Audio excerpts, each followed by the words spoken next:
ముంబై నుంచి ఢిల్లీ బయలుదేరారు సీఎం రేవంత్ రెడ్డి. సాయంత్రం 5ంటికి ఢిల్లీ చేరుకుంటారు. రాత్రి 7:30కు ప్రధాని మోదీ ఏర్పాటు చేసిన డిన్నర్కు హాజరవుతారు సీఎం. రేపు ఉదయం మంత్రి శ్రీధర్ బాబుతో కలిసి ఏఐ ఇంపాక్ట్ సదస్సు ప్రారంభోత్సవంలో పాల్గొంటారు రేవంత్.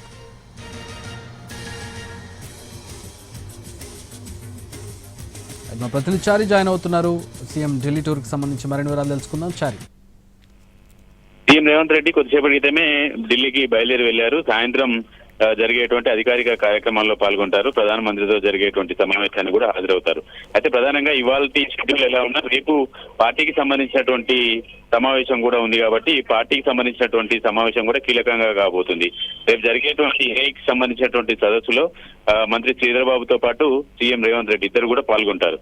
ఆ సమావేశం తర్వాత ఏఐసిసి ముఖ్య నాయకులందరితో కూడా పార్టీకి సంబంధించినటువంటి నాయకులు, మంత్రులు, CM Revanth Reddy, deputy CM Bhatti Vikramarka వీళ్ళతో పాటుగా PCC chief Mahesh Goud, AICC రాష్ట్ర వ్యవహారాల ఇన్ఛార్జి మీనాక్షి నటరాజన్ వీళ్ళందరూ కూడా అందరితో సమావేశం కాబోతున్నారు. ప్రధానంగా 2 ఏళ్లు అధికారంలోకి వచ్చి 2 ఏళ్లు ముగిసిన సందర్భంగా వచ్చినటువంటి సమస్యలు, వాటిని ఫేస్ చేసేటువంటి అంశాలు, వీటితో పాటుగా ఇటీవల జరుగుతున్నటువంటి వరుస పరిణామాలన్నిటి మీద కూడా అధిష్టానం ఫోకస్ చేయబోతుంది. అంటే మిగతా అన్ని రాష్ట్రాల నాయకులు, మిగతా రాష్ట్ర నాయకులందరితో కూడా సమావేశాన్ని ఏర్పాటు చేస్తుంది. దీంట్లో భాగంగానే రేపు ఉదయం 10 గంటలకి తెలంగాణ ప్రాంత కాంగ్రెస్ నాయకులు అలాగే మంత్రులందరితో కూడా సమావేశం కాబోతుంది. పార్టీ నిర్మాణానికి సంబంధించినటువంటి విషయం మీద కూడా ఫోకస్ చేయాలనుకుంటుంది.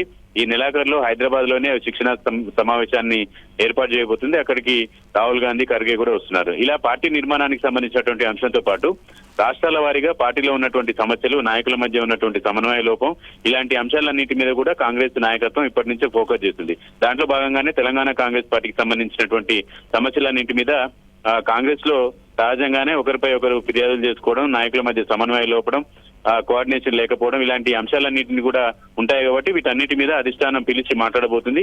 ఈ సమావేశంలో అందరితో కలిసి ఒక సమావేశం, ఆ తర్వాత విడివిడిగా కూడా నాయకులకు టైం ఇస్తున్నటువంటి నేపథ్యంలో ప్రధానంగా కాంగ్రెస్ లో ప్రస్తుతం ఉన్నటువంటి సమస్యలన్నింటి మీద కూడా అధిష్టానం ఫోకస్ చేసేటువంటి అవకాశం ఉందనేది ప్రధానమైనటువంటి చర్చ. All right, thanks for the updates Chari.